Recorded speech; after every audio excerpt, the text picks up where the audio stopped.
Good evening, everyone. My name is Dr. Karen Carrasquillo, and I am the VP of Clinical and Professional Affairs at BostonSight. I'd like to officially welcome everyone to this evening's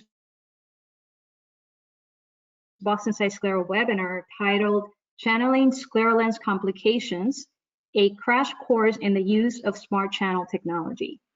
Tonight, our faculty is comprised by BostonSight pros providers and experts in the fields of scleral lens design and technology, in particular in the topic that will be discussed tonight, which is SmartChannel Technology. We're thrilled to be joined by Drs. Bita Asghari and Dr. Alan Kwok. So thank you to them, first and foremost, for hosting this webinar for all of us tonight. Just few admin items before we begin. The webinar is being recorded, and we will share the link for the webinar recording in the next few days with all of you. In the interest of time, because we may not have time to answer all of your questions, please make sure that you write your questions on the questions tab on the GoToWebinar panel.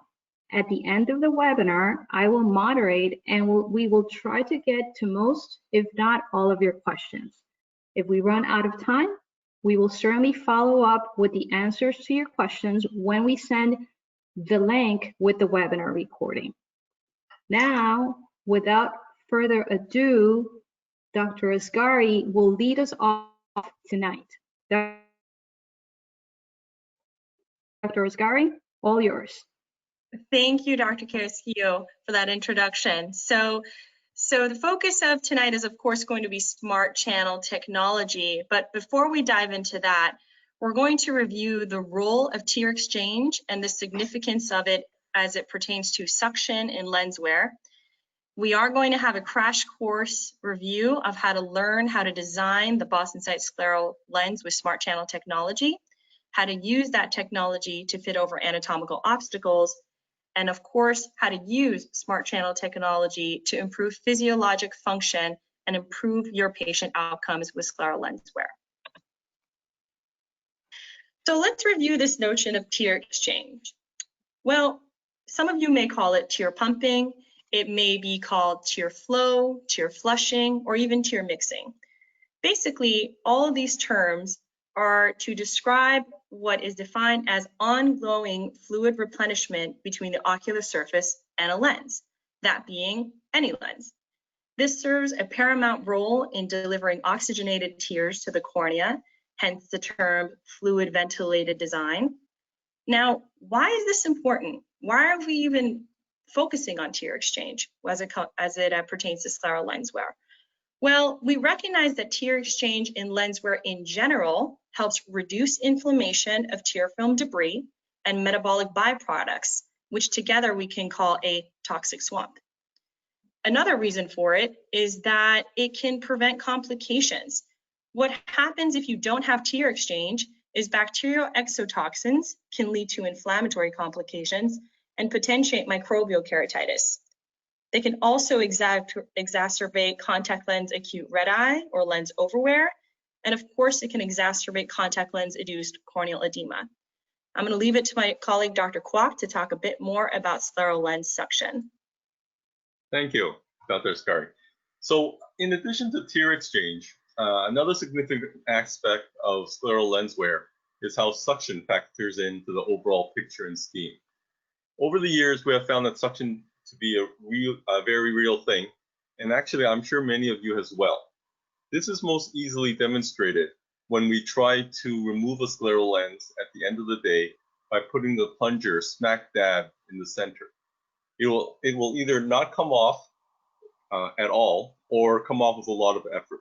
In either case, the patient will surely feel the suction of the plunger on the scleral lens. On the other hand, if the plunger is placed at the edge, it is much easier to break the suction and the lens comes off easily. We made this observation many years ago and postulated that suction can occur when micro quantities of fluid are squeezed out of the fluid reservoir as the lens lags during horizontal ductions and when it is compressed during blinking. This is a quote from an article that Dr. Carrasquillo had in contact lens spectrum last month. Basically, normal eye movements that occur during wear will cause fluid to be gradually removed from the reservoir behind the lens and cause a negative hydrostatic pressure. I like to say that to the patients and elsewhere that suction is progressive, and meaning that it gets worse, it gets more as you wear it longer. And in light of this reasoning, you can see that there will be more suction at the end of the day as the hydrostatic pressure builds throughout the day.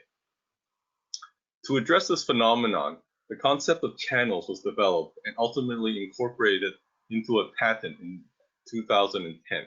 We have been using it to optimize fit for many years.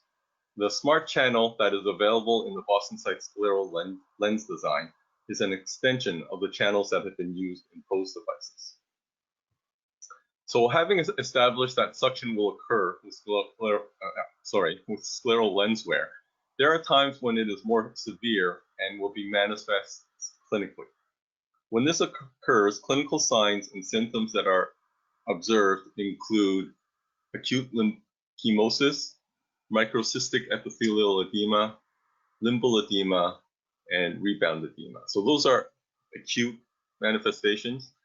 If a lens is worn for a long time and with suction chronically, peripheral neovascularization can be observed. In terms of symptoms, these are generally more generalized that the patient will report at the end of the day, such as a dull ache, tenderness on removal, and significantly relief upon removal. Oftentimes, I'll ask is when you take it off, is there suction? And sometimes they're not sure, but I'll ask them, is there relief upon removal? And if they say yes, then that could be a sign that the lens is a little tight. As well, patients may notice rebound redness when the lens comes out. There could be an impression ring where the lens is sitting. And if it's really bad, there could be blurring of upon lens removal that is transient. And over time, the patient can develop lens intolerance. So if we look at these two concepts of tear exchange and mitigating suction and are mindful of them in our fits, we can improve the fit that ultimately results in an optimal fit and a healthier eye. Both of these goals can be accomplished by the way we fit the lens. Firstly, we don't want to fit a tight lens that cuts off any fluid exchange. The haptics should be at least aligned, if not slightly loose. Much like when fitting a corneal gas permeable lens, we don't fit the base curve exactly to the measured keratometry readings, but rather slightly flatter to facilitate some movement. It is not a bad thing to fit the peripheral haptics of the scleral lens slightly flatter. This will help facilitate both tear exchange and reduce suction. The other method, another option is to incorporate the SmartChannel into the design of the lens. The SmartChannel is available, as we stated earlier, for the BostonSight Scleral and can be incorporated into any of your fits. There are two main indications for incorporating a SmartChannel into your lens fits. The first of which we've talked about is to reduce suction, and the second is to fit over obstacles. In both cases, the idea is to improve the fit and function of the scleral lens.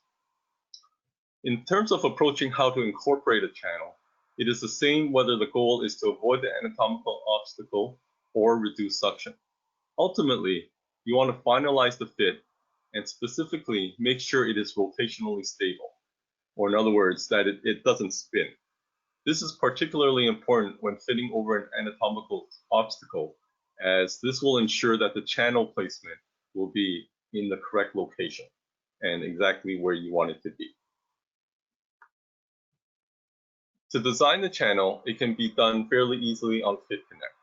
These steps would be to design the lens first. So for those who are familiar with FitConnect, you'll recognize this screen where you can adjust the sag or each of the 4 haptics each of the 4 haptics and each of the meridians. Finalize the fit is the next step, and at this point, note the dot location. We'll see later that this is very important in specifying the location of the channel. And then the last step is adding the smart channel. To demonstrate, here's a video that gives an overview to ordering a smart channel in FitConnect. So starting off at the beginning of a new order, it's important to know to orient the lens and specify the dot location. Right here at the top, you can see the picture of the eye and the dot. In this case, is around 50 degrees. So you can click on this drop-down menu and click. We'll click 50 degrees as it is in the picture, for argument's sake. Once that's done, you can click and continue to the next step, where you'll be brought to this screen again, where you can specify the sag and haptic to your desire. Assuming that's done and it's finalized, then you can come down and click on the Add Smart Channels, and a pop-up will come up. You'll notice here that there is the dot location again, and this basically just verifies and confirms the dot location that was entered earlier, 50 degrees. When that's confirmed, then you can specify the location of the channel in degrees. So if I want it horizontally on the right, in this case it's 350 degrees and 10 degrees. You can also specify the depth by increasing with the buttons, with the arrows, or you can highlight it and manually enter the number as well. You can add another channel, click here, and again specify the location in degrees. And the depth. Once that's done, once you've added all the channels you want, save changes, you'll be brought back to this screen and continue on. You'll be brought to a screen to verify some specific, and then you'll be brought to this screen here. And one thing we want to highlight here is this hold for consultation option. If you click on the button here, what will happen is a box will open, and then you can specify a reason for consultation. The reason we mention it here is if you're fitting over an anatomical obstacle, you may want to customize the fit a little more. In order to do so, if you click this box, what will happen is that the lab won't process it until you talk to us. So, and then you can talk to Manny or anyone in the lab, and we'll get into specifics about the order that you want regarding the channel. Once that's done, you can place the order, and we're all set. So that's a quick demo. We will go into a little more detail and show some other examples later as well. And I'll hand it over now to Dr. Scari, who will take us further into navigating the lumps and bumps. Thanks, Dr. Kwok. That was a fantastic presentation, especially that live video showing how to interact with FitConnect. That was great.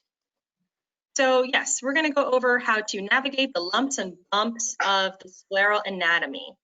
So what do we have to do first? Well, for starting points, this is what Dr. Kwok mentioned as well. You have to know where your dot is.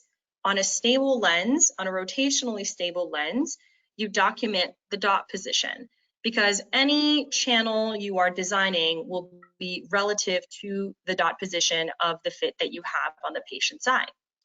So how do you go about deciding how to design this? What parameters do you need? If you are fitting over an anatomical obstacle, for one, you need to understand parameters like depth. How deep is this anatomical obstacles? Or how high is it? That's another way to think of it. How elevated is it is another term. You can use imaging to help you with this concept, or with this measurement rather. You measure how wide the obstacle is in degrees using your slit lamp. You measure the length of it by narrowing the beam of your slit lamp and hovering over the area to measure it in millimeters. And of course, you measure the distance of where the anatomical obstacle begins and ends relative to the edge of the lens itself. And we have a picture here which helps demonstrate that concept pretty well. So troubleshooting or troubleshooting mid-haptic compression, in addressing how to troubleshoot that is very similar on how you navigate how to design your smart channel. So you can see in this photograph here that all along this mid-haptic portion, there's notable compression or mid-haptic compression. When we're trying to determine how to design this smart channel, first you need to recognize, well, how many millimeters in is it from the edge? That's one measurement. And two, how many millimeters wide is this obstacle? So, and of course you have to note the quadrant in which this obstacle would lie. Based on this information, you can determine the size and depth and location of where you want to place your smart channel. Other information to actually help you more specifically determine the depth of the obstacle is to leverage imaging. And that includes using things like an anterior segment OCT, like you can see in the photo to your right. You can take photos. And when you're taking the photos, this is more for consultation purposes.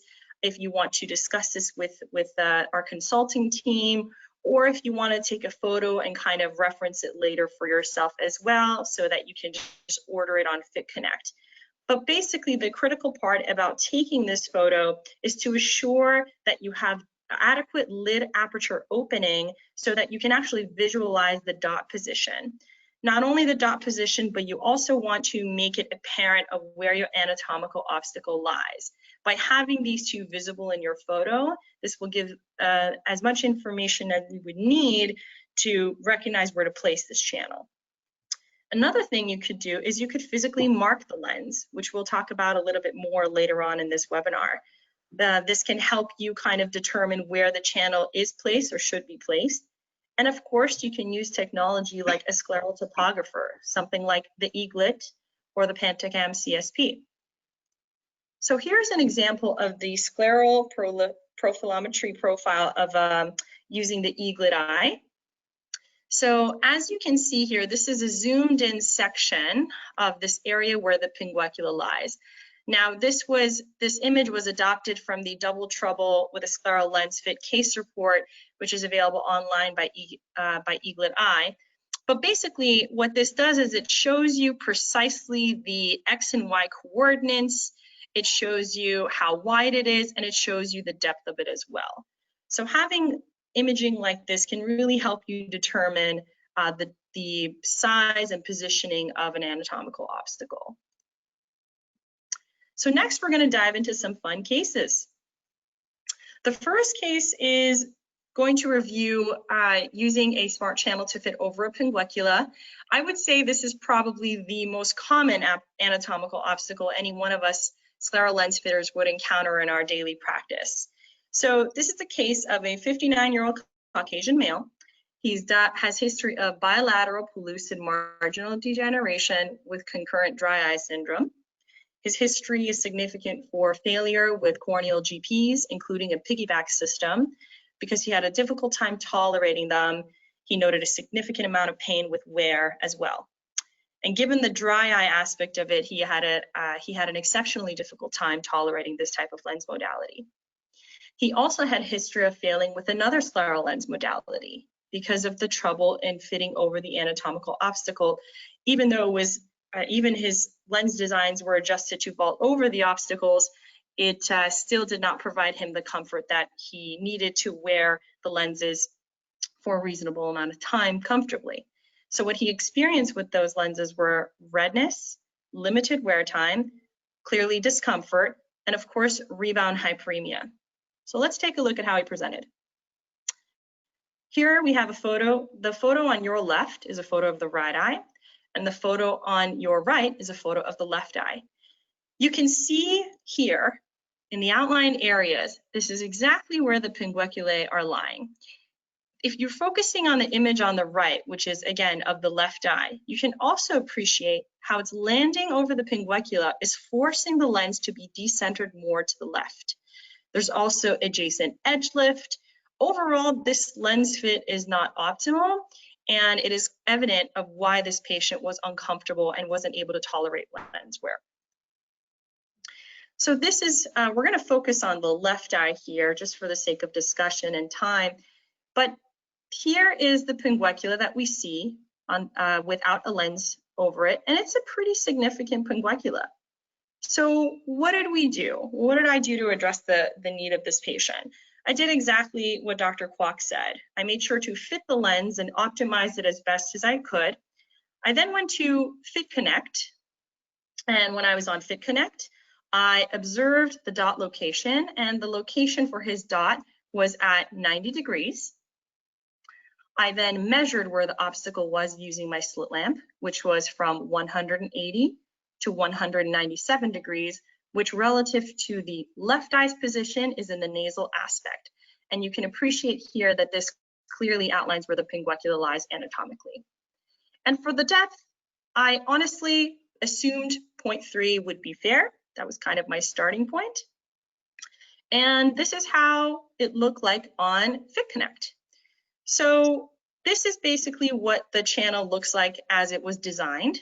And this is what it looked like when it was on the eye. As you can observe, the 1 o'clock meridian here is at 90 degrees. There is adequate coverage over the pinguecula here, no frank compression, no impingement, adequate alignment. And this patient was able to wear this lens comfortably for 12 to 16 hours a day without rebound redness, without discomfort, and with the benefit of having dry eye relief because he was in a scleral lens design. So looking closely at this smart channel here, you can appreciate the outline of it. And this correlates with what we see in the image on the right. Next, I'll pass it to Dr. Kwok to go over some more cases. Great, thank you. That's a great case, and the channel was centered really well over top of that pinguecula, and hopefully I can show something similar here. This is a case of a 77-year-old Asian male who has neurotrophic keratoconjunctivitis, conjunctivitis, has a long-standing history of diabetes, is aphakic, and most notably has glaucoma, severe enough that he required an OMED to control his IOP. These tubes are another example of anatomical obstacles factoring into a scleral lens fit. So these are some pictures at his presenting visit, and you can see my cursor here. You can see the tube coming in. This is his right eye.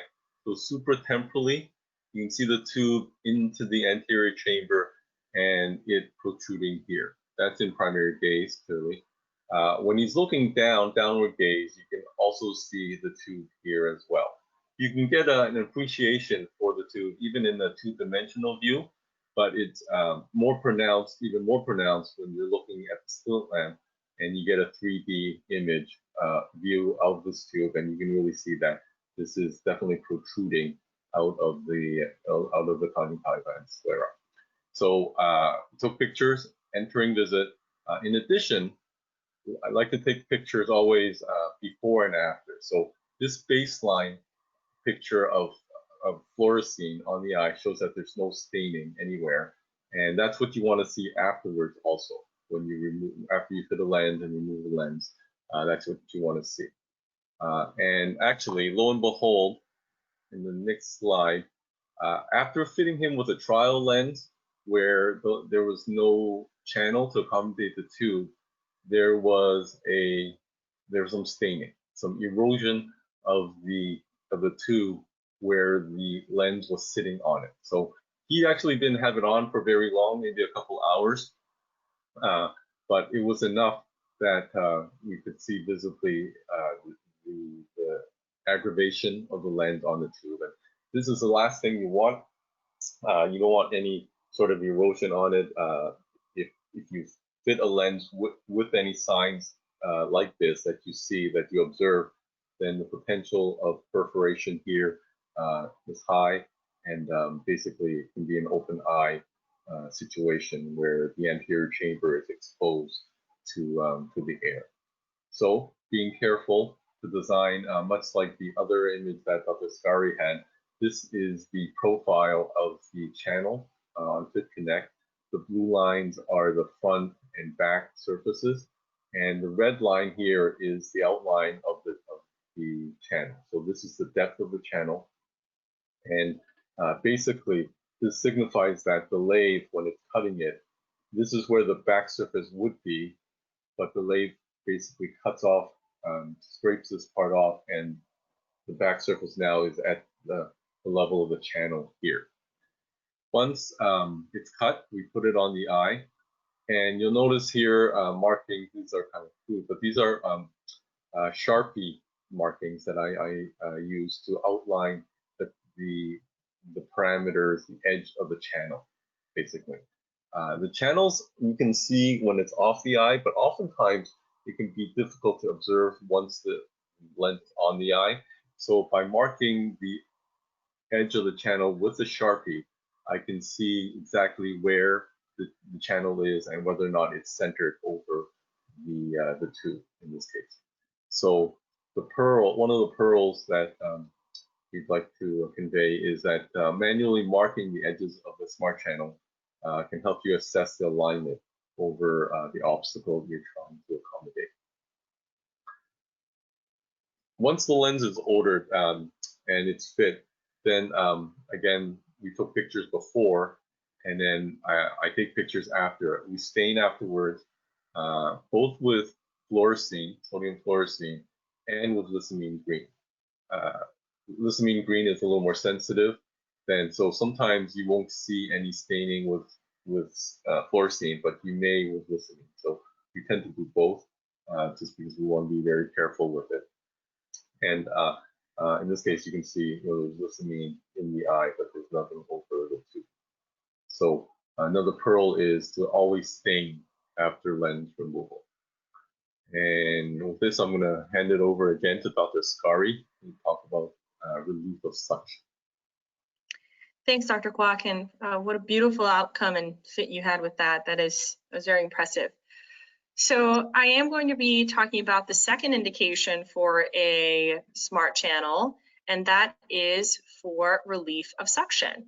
And this can benefit your patients both in the short term as well as the long term. In the short term, these patients will experience improved comfort, increased ease of lens removal. It'll help mitigate rebound redness, which can be caused by suction. It can improve the physiologic corneal response by mitigating edema, particularly at the limbus, as commonly we will see microcystic epithelial edema at the limbus. For long-term success with relief of suction, you can prevent hypoxic stress. You may prevent corneal neovascularization, namely in the peripheral aspect, again, prevent corneal edema, and you may improve patient outcomes. So, where do you start? How do you go about designing a SmartChannel for relief of suction? When it comes to designing for anatomical obstacles, that's pretty straightforward of where you should position it. You can measure it. It is an attainable goal. When it comes to providing or designing SmartChannels for relief of suction, you may ask yourself, well, how do I do that? How many do I start with? How wide or deep should I make it, etc.? So our rule of thumb here is generally to start with 2. The reason for that, and the reason we make this recommendation, is because through the decades of using SmartChannel technology to mitigate suction and facilitate tear exchange, we recognize that having 2 SmartChannels to start with is really where you can see a notable difference in clinical signs and symptoms. We generally advise that you add them at the nasal and temporal aspect. The reason for that is because, now, truth be told, you can place them anywhere you want if you're trying to facilitate relief of suction. You can place it in oblique meridians if you feel you want to. You can place them at 12 and 6. It doesn't matter because you're not fitting over an anatomical obstacle. You're just doing this to facilitate tear exchange and relieve suction. However, the reason we recommend the nasal and temporal aspect is twofold. For one, the movement and blink dynamic of the eye may cause the lens to kind of pick up and drop. As it does that, it may cause more tear pumping than you'd like, and that can exacerbate increased fogging. A second reason would be to add it at the nasal and temporal aspect because of the natural anatomy of the cornea. We recognize that the horizontal iris diameter or corneal diameter is generally wider, is greater than the vertical aspect. So a lot of the times you may have a reduced limbal clearance at the nasal and temporal aspect. When you add smart channels at the nasal and temporal aspect, that inherently also increases the level of clearance you have in that area, which further reduces the likelihood of you having touch in those areas. Now, adding smart channels can be additive, meaning if you go up to 4 channels, which is the maximal allotted amount, you will have further relief in suction than if you had 1 or 2 or 3. The depth we recommend to start with would be about 150 to 200 microns. We generally don't recommend going beyond 250 microns just to avoid other complications and to prevent excessive tear exchange. And we also recommend starting at about 20 to 30 degrees. So here is a case of a patient of mine in clinic who had poor tolerance with his lenses. It's a case of a 52-year-old Caucasian male, history of bilateral PKPs or corneal transplants secondary to keratoconus. He had no pre-existing edema, graft or host edema at baseline, and he was currently in the process of being refit by me with the goal of improving his vision. He presented, I had dispensed a set of lenses for him, and he came back and he was saying, I'm having some difficulty removing these lenses. I'm also noticing some redness when I remove my lenses at the end of the day. And I've noticed that I can't wear these as long. As opposed to my 12-hour usual, it's now somewhere around 8 hours.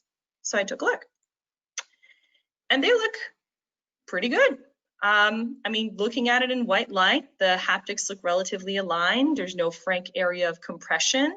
There's no area of congestion. So I took the lenses off, and sure enough, they were a little snug, a little difficult to remove, and you can clearly appreciate the rebound hyperemia in both eyes. Now, given that this is a diffuse rebound hyperemia presentation, I'm more inclined to think this is a suction issue. If it was in one quadrant or one particular area, I'd question if there was a tight haptic or some compression in that corresponding area. However, again, because this is diffuse, it raises a yellow flag in my mind to say, maybe there's some suction going on here. So what did it look like with fluorescein? Well, there's that limbal MCE we were just talking about. It's 360 degrees on each eye, right and left. You can also appreciate there's like a hypertrophic aspect to this limbal presentation. In general, the limbus is not happy and it's inflamed. So one clinical pearl I definitely want to emphasize with this case is to always remove the lens. Don't be fooled by the prettiness of the lens in white light while it's on the eye. Your assessment of the fit is not done until you remove the lens, added fluorescein, and truly appreciated the physiologic response of the eye relative to that lens. So what did I do? Well, I went ahead and I added smart channels. The dot position, it was challenging to see it in the other photos, but the dot position for each lens was at about 90 degrees. True to form, I started with 20 degrees wide channel. I added 2, and I decided to start at the 150 micron mark just to see how it would respond. So this is what it looked like after. It doesn't look a lot different from what the initial lenses, from how the initial lenses presented. But once we took the lens off, you could see, oops, sorry about that, you could see that the limbal edema was resolved. Now these are happy corneas. He was back to his average wear time of about 12 hours a day, and he reported that the lenses were perfectly normal and easy to remove. And again, we had resolved his rebound redness. So overall, this was a very happy patient and no other modifications were made. Here's another case where smart channels were used in reversing some long-term effects of scleral lens wear, and it was a case of reversing neovascularization and limbal edema. This is something that Dr. Carrasquillo published in November 2018 edition of Contact Lens Spectrum. It was of a case of a 72-year-old female with bilateral corneal transplants secondary to Fuchs and dry eye syndrome. And of course, she had a history of neovascularization as well as edema along the graft-host junction.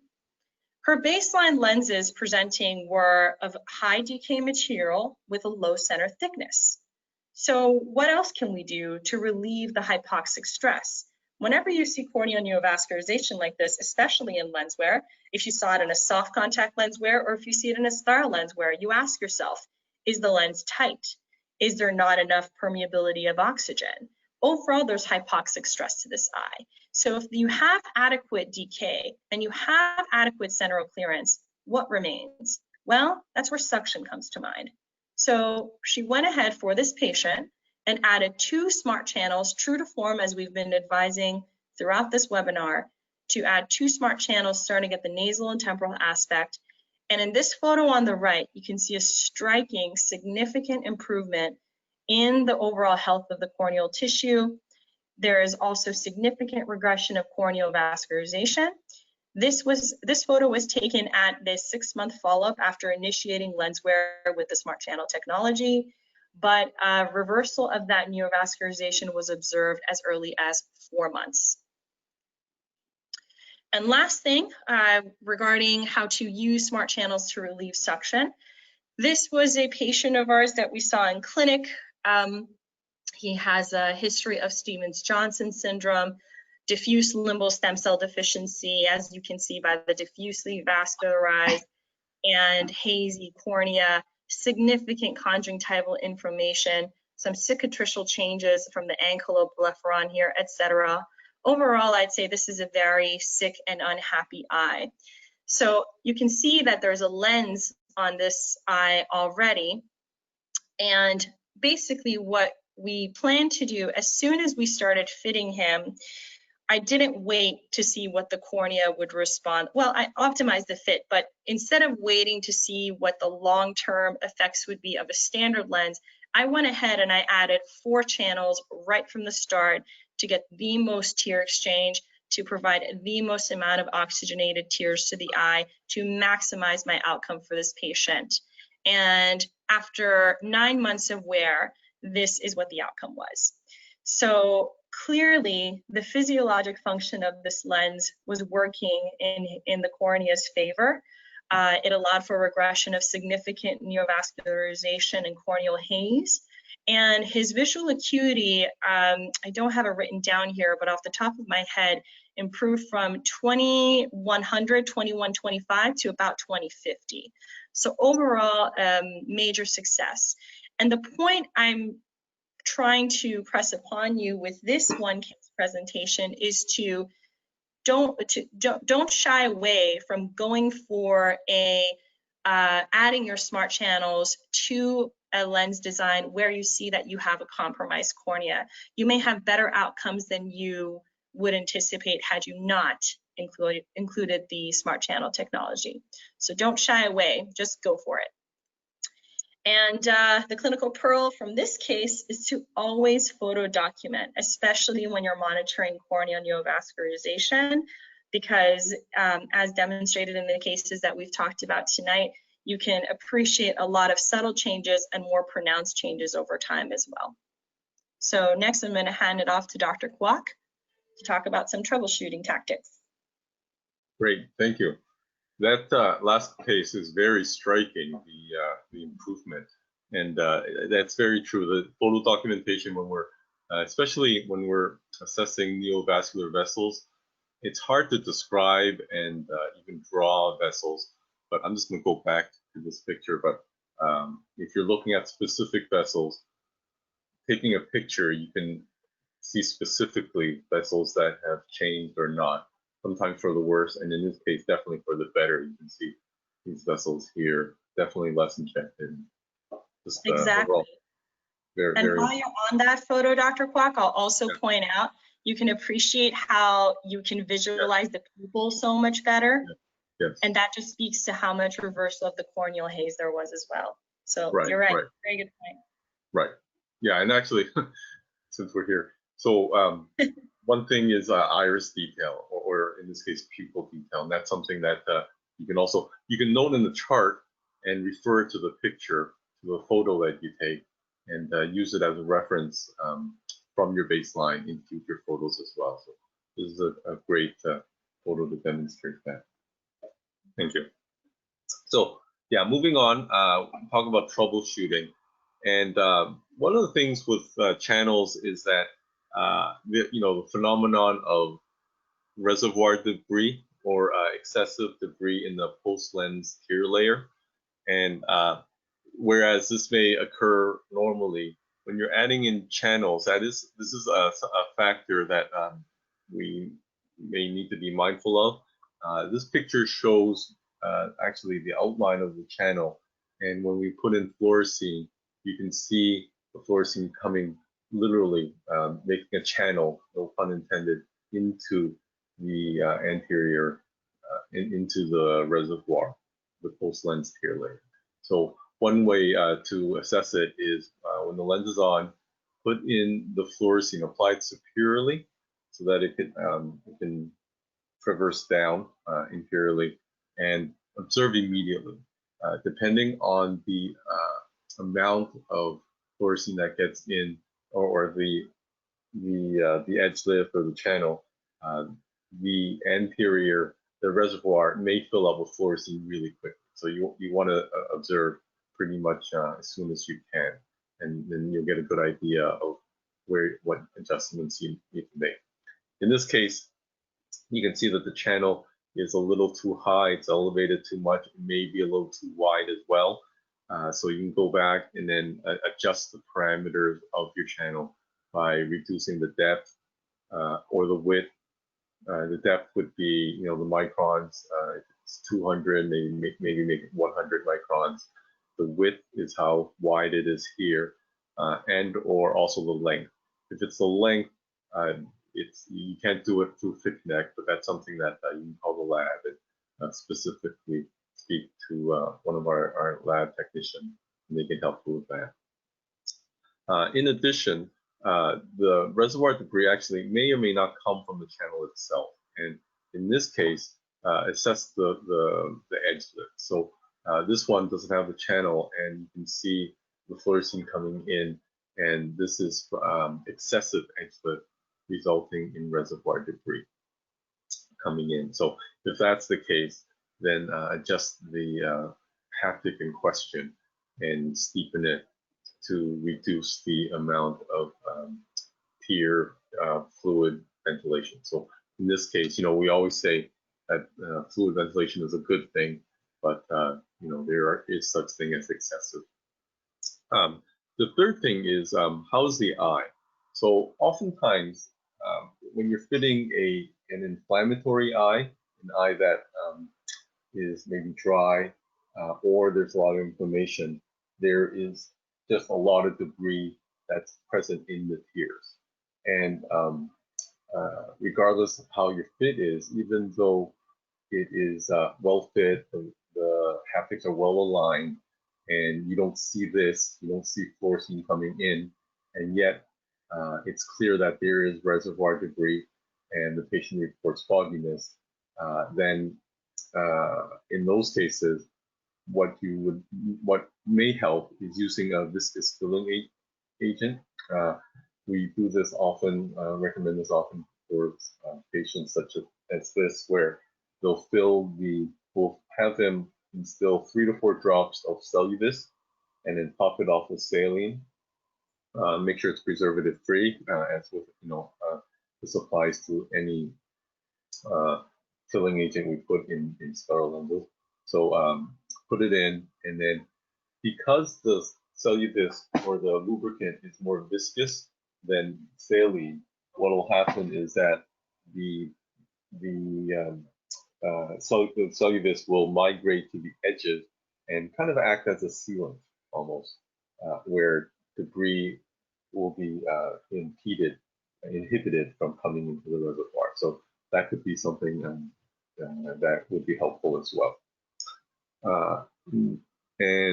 One pearl with regards to this is using a Ratten filter for hand contrast. I'm sure many of you already do, but these pictures, all our pictures are have the fluorescein, the blue light, fluorescein, and the Ratten filter. So the combination of those three things helps to give you the best contrast and best indication of what you want to see in terms of the dye highlighting. So this is relevant also when you're assessing the staining on the eye, whether it be on the cornea or the conjunctiva as well. So just a pro for that, and I'm sure many of you are already doing that.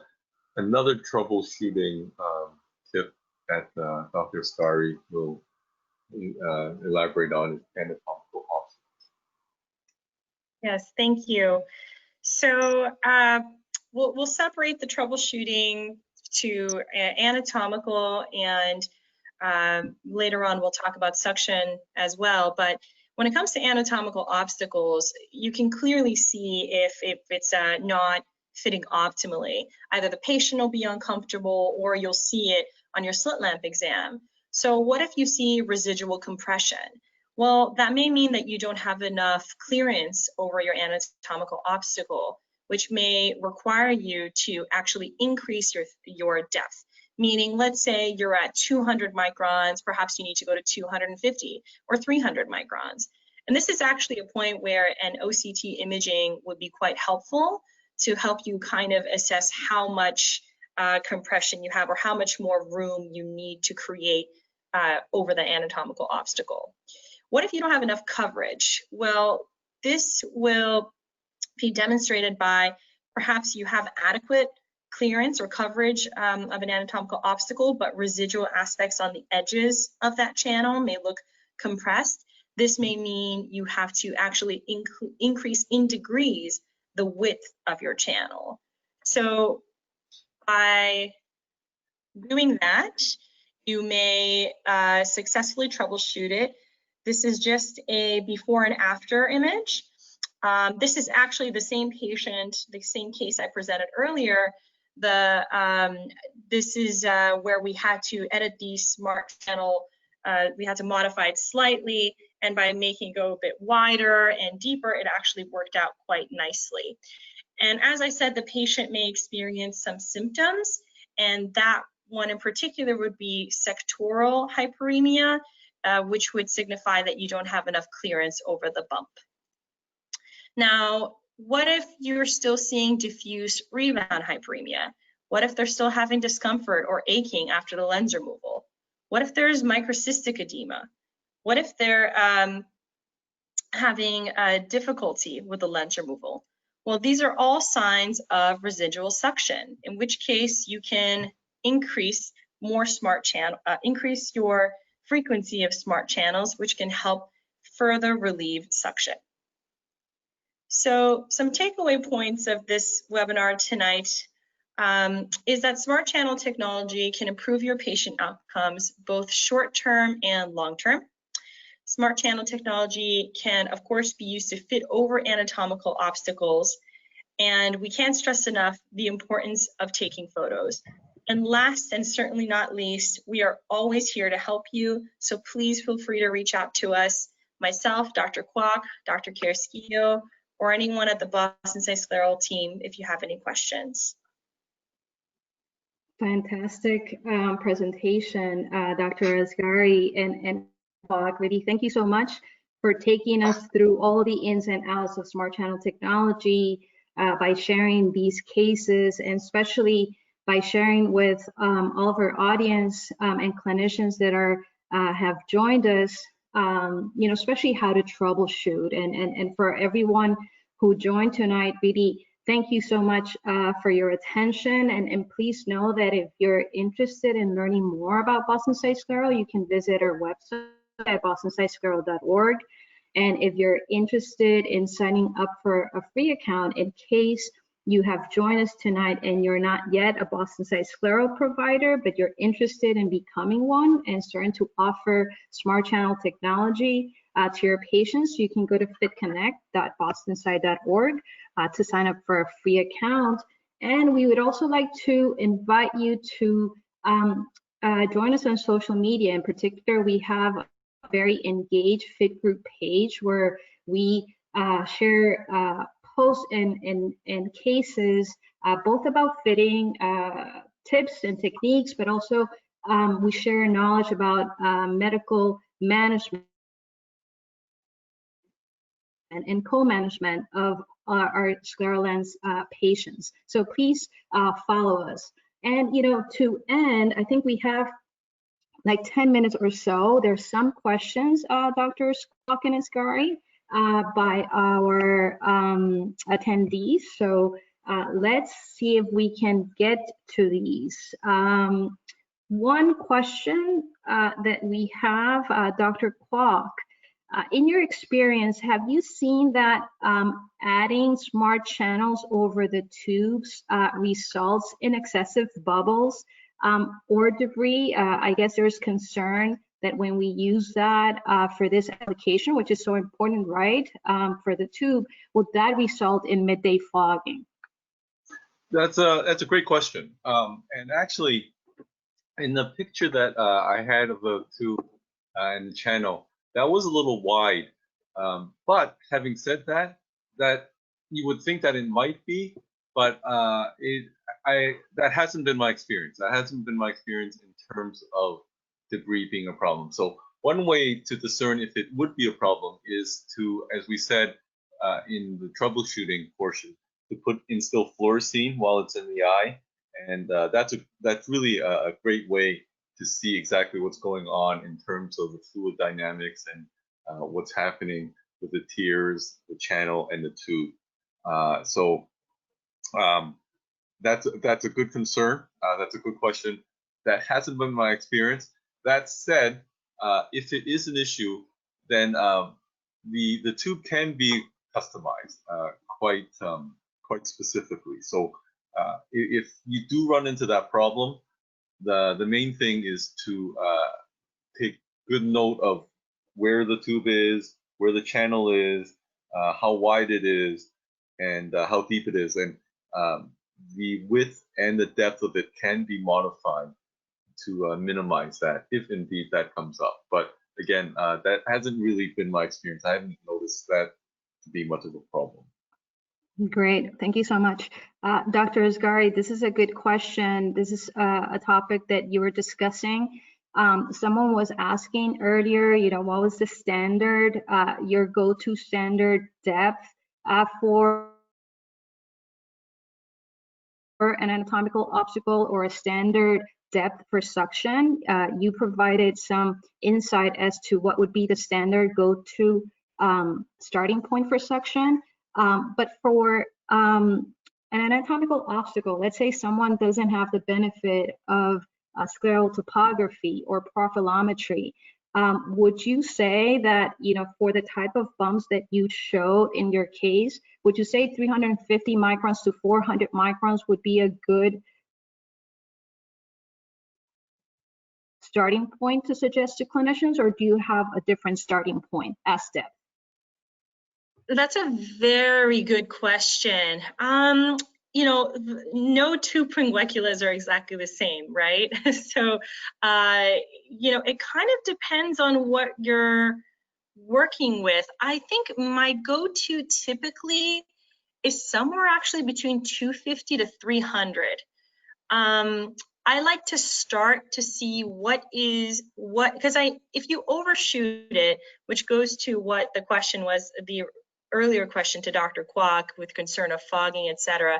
If you overshoot it, the patient may not be very happy if there's causing excessive debris to gather, etc. So I like to do as little as possible to clear the obstacle. I make sure it's wide enough. That's one very important variable.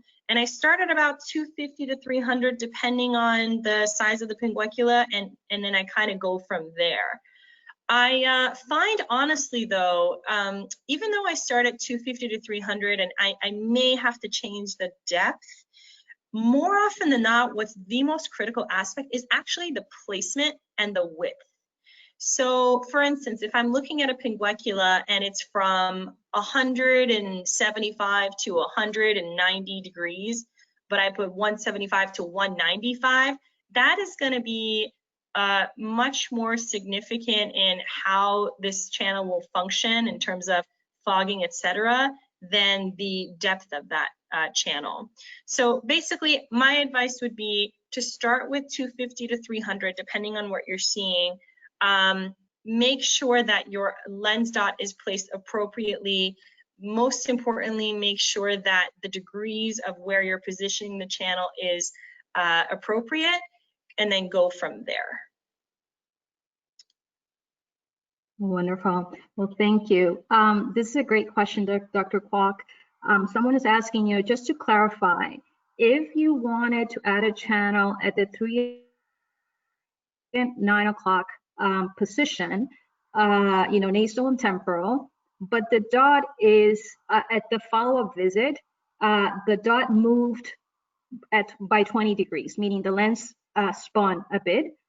The clinician is asking, if we compensate in the next order by notating the new dot location, will the channels continue to be placed at 3 and 9 o'clock in the eye?